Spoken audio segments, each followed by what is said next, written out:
Unexpected Journey, Memoir of a Siberian Deportee by Juzė Avižienytė-Žukauskiene. Translated from Lithuanian and narrated by Giedrė Kumpikas, niece of the author, and by Isabelle Kumpikas, the sister of the author. Chapter 73. Little Birds Thrown Out of Their Nest. A commission came from Lithuania to gather together fatherless orphans and bring them back to Lithuania, but without their mothers who remained in Siberia. From Parbig, they took a group of children in similar circumstances, among them all three of Aleksiena's girls. They gathered up the children for Burka, Kenga, and from the neighboring villages. But even that muted joy did not last long for the children.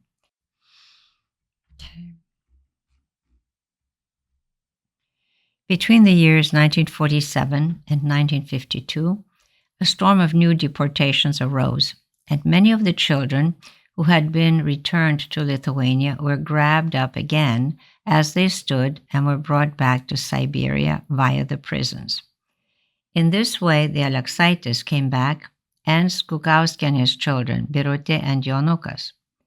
The fate of these two families is well known to me, since two of their girls, Janė Aleksaitė and Birutė Zukauskaitė, later became my daughters-in-law.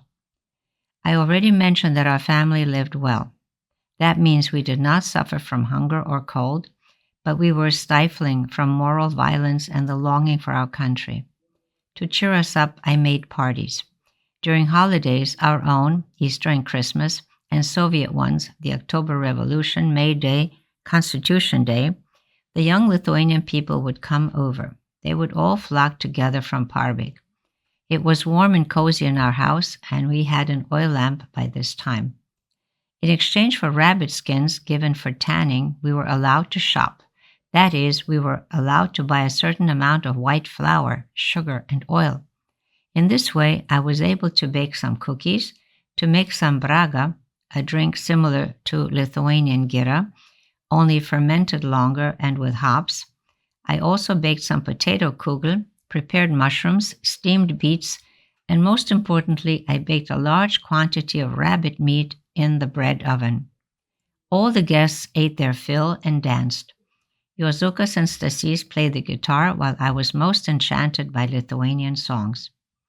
Even though they were moving and clutched at the heart, they gave us moral strength and determination, though we had to brush away a tear or two. We sang the following song among others. Leiskit į tėvynę, leiskit pas savus, Lietuva brangi mano tėvynė, kad tu gudė nesulauktum, nebus kaip tu nori, bus kaip Dievas duos, o ne tavo įsakai nedori. Let us go to our fatherland, let us go to our own, dear Lithuania, my fatherland. May you Russians not rejoice, it won't be as you want, it will be as God gives and not your immoral decrees. We celebrated Christmas Eve more modestly, only within our family. But Juratėlė, who had lived with us some time before, and another one of Juozuka's classmates, Jonas Vileišis, always came over. Liudas would also come over. Of course, we all gathered late, since work and school ended when it was already dark, and everyone also had to get up very early, when it was still dark, to make it on time to work and school the next day. But in spite of everything, neither the cold, nor storms, nor the dark, nothing could deter them as they briskly plodded along the Taiga road, knowing that they would find a warm house, a bright light, a cozy atmosphere at the Christmas table, covered with tasty foods, but also with plotkelis, Christmas wafers, which my dear old mother sent. On Christmas Eve in 1952, Liudukas came home. Having shaken off the snow, together with the cloud of cold, he stepped into the chata, and behind him there were two more little forms. Mamita, he said, I found two little birds thrown out of their nest. Warm them up. Give them to me quickly. Don't let them into air that's too warm right away. I had not finished with my warning that they might not be able to recover when Liudukas, throwing down his scarf and snow-covered cap, smiled and continued, Don't fret. They won't perish in your care. Here are my little birds. He pointed to the children and said to them, "Take off your coats, children." They looked around bashfully and didn't dare obey Liudukas' urging. I quickly walked over to the girl. Get undressed, get undressed. The warmth will certainly not be dangerous to you. What are your names?" Liudukas introduced them. "This is Birutėlė and this is Jonukas." Having pulled me into a corner of the kitchen, he whispered in my ear, "The poor little things are orphans. They have neither father nor mother. Just don't question them too much. You'll find out everything later." "Warm yourselves, my little guests," I said. "Make yourselves comfortable, as if you were at home." I urged the children, having poured them each a cup of hot tea and put out some bread. "Jozukas and his friends will be home shortly, and then we'll have Christmas Eve supper." Sasukas brought a small armful of fragrant hay. We covered the table with a tablecloth. In its center I placed the plotkelis, but Jozukas and his friends were still not there. So we continued to wait. I knew for certain that he would be back. He did, but only at about 10:30, bringing friends. We shared the plotkelis and started to set out the food: herring, baked fish, steamed peas, kisielius, and enough bread for everyone to eat his fill. In what way was this not like Lithuania? There we used to have 12 foods. Here there were only half that, but even so, it was a rare family that had such kūčios. Jozukas told us why they were late. He and Vilešius were living at the dormitory, while Jūratė, with her mother, was at Dr. Šakėnienės. The boys had decided that as soon as the hour for doing homework was over, they would dash out of the dormitory, stop by at Jūratės, and then all of them would set out for our home in Melstroj. They did not even prepare supper for themselves. The dormitory only gave them a living space and bedding, but their clothes were their own. Each one prepared his own food, whoever knew how, whoever had something. The dishes were also their own. They were already dressed and were about to go out when they met the teacher on duty.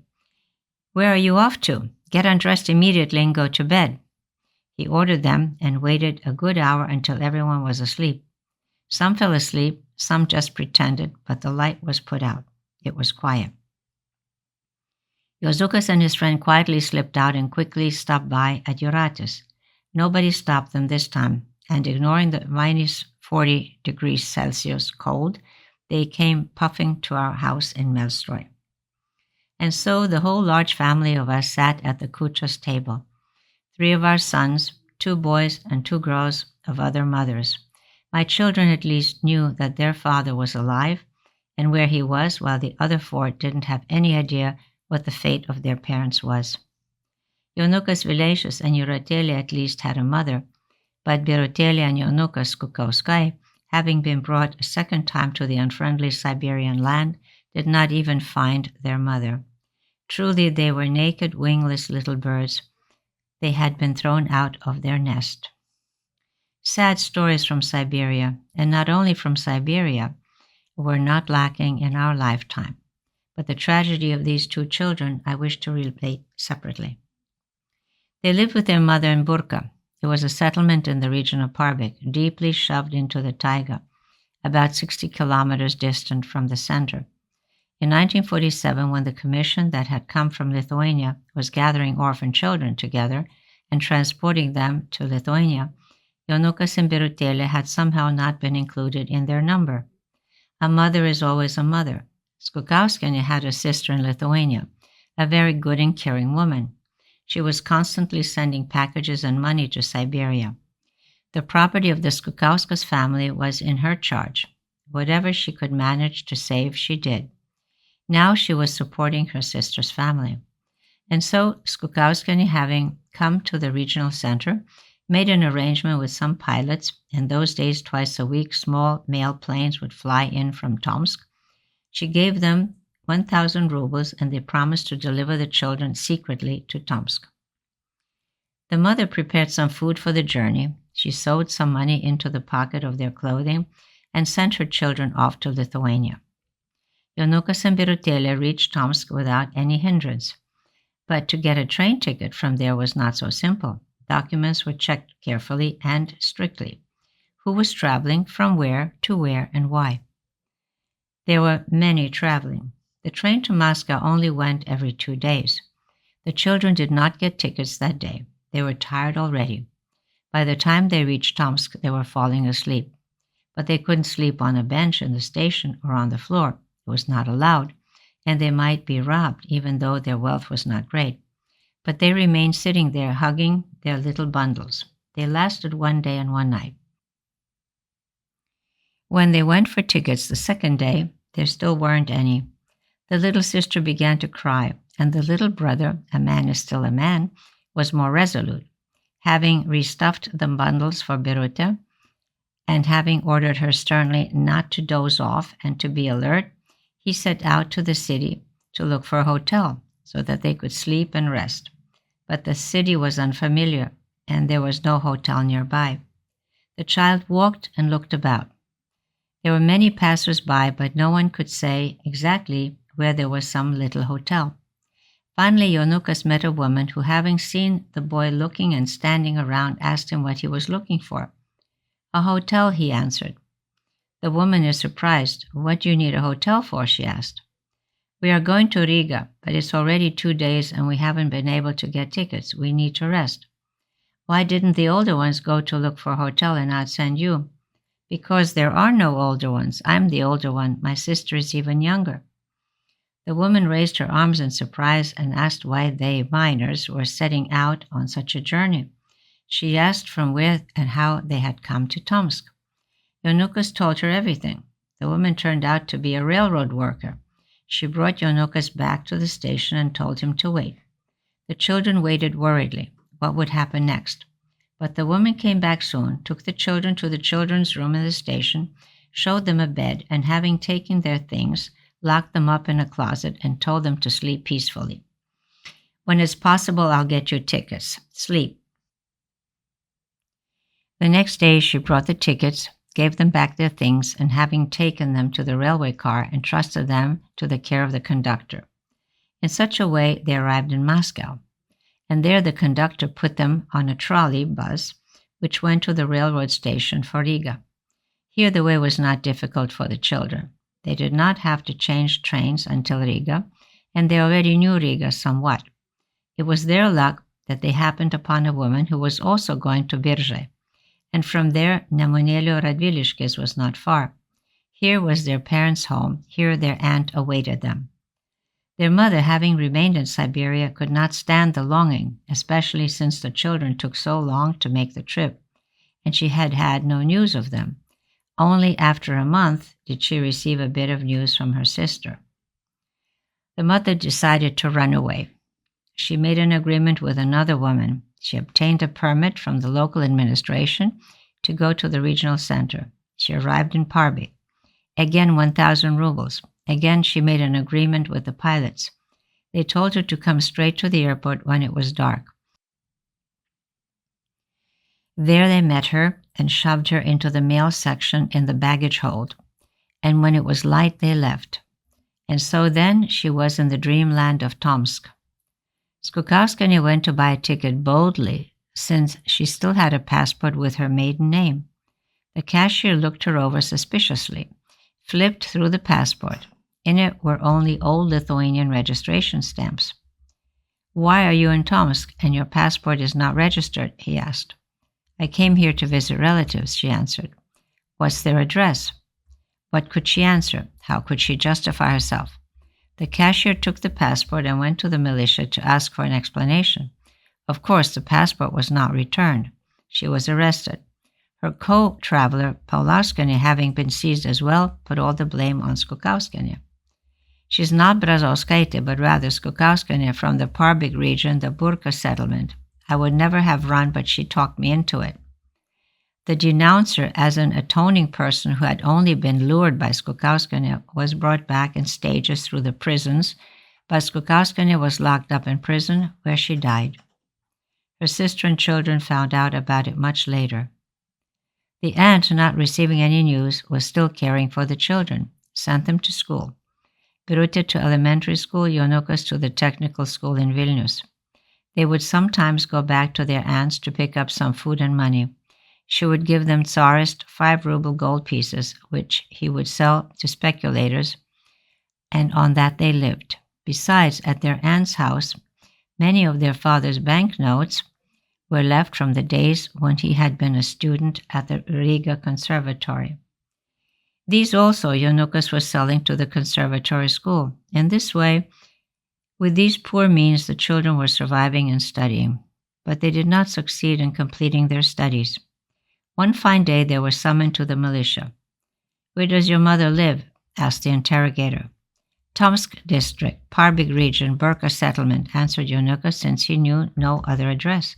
"Don't lie, tell the truth. Where's your mother?" the interrogator yelled angrily. Jonukas repeated the same. "Tomsk district, Parbig region, Burka settlement." The interrogator raised a stick threateningly and yelled furiously.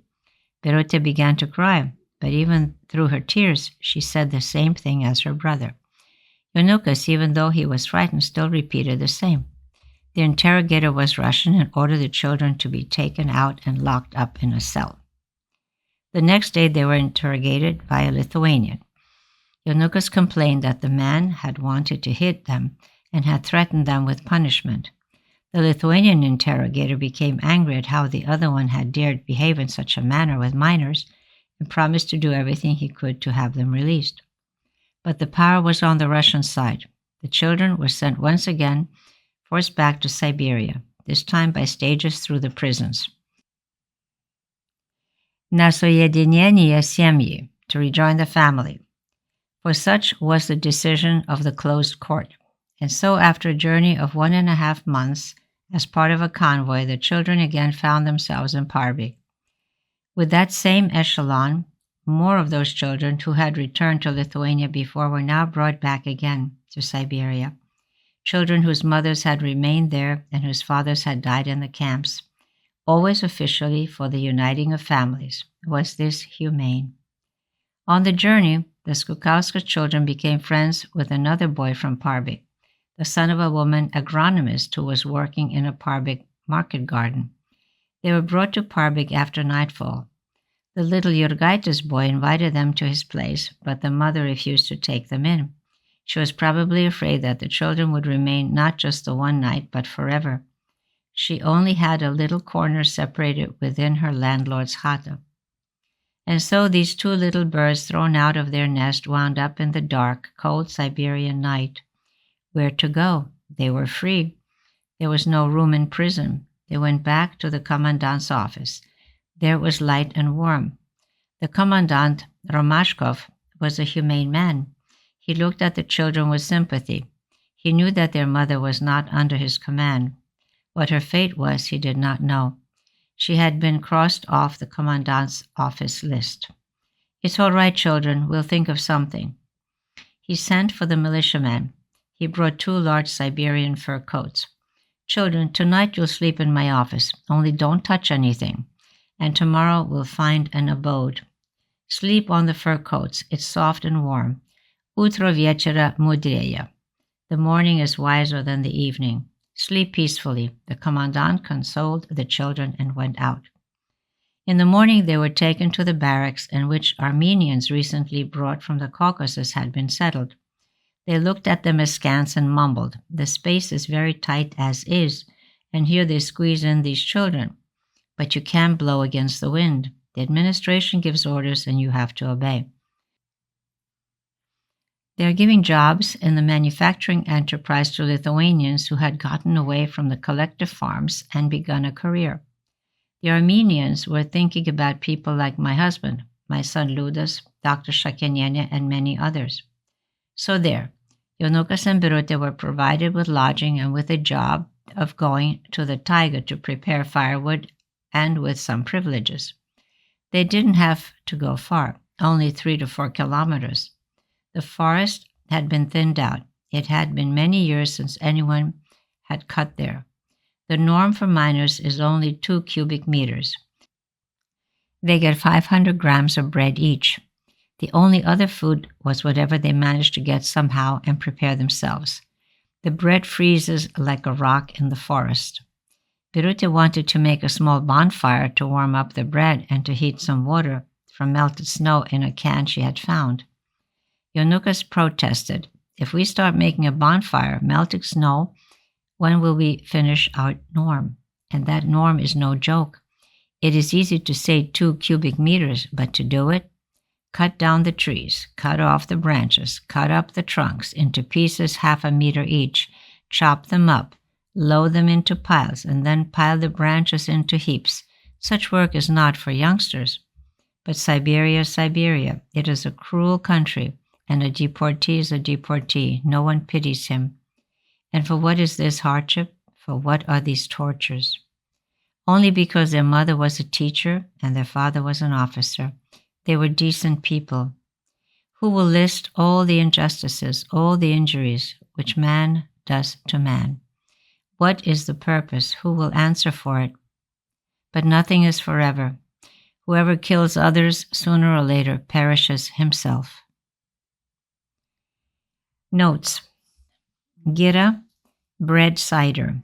Kugel, grated baked potatoes. Plotkelis, Christmas wafers. Kūčios, traditional Christmas Eve supper at which 12 dishes are served but no meat. Kisielius, a thin cranberry pudding.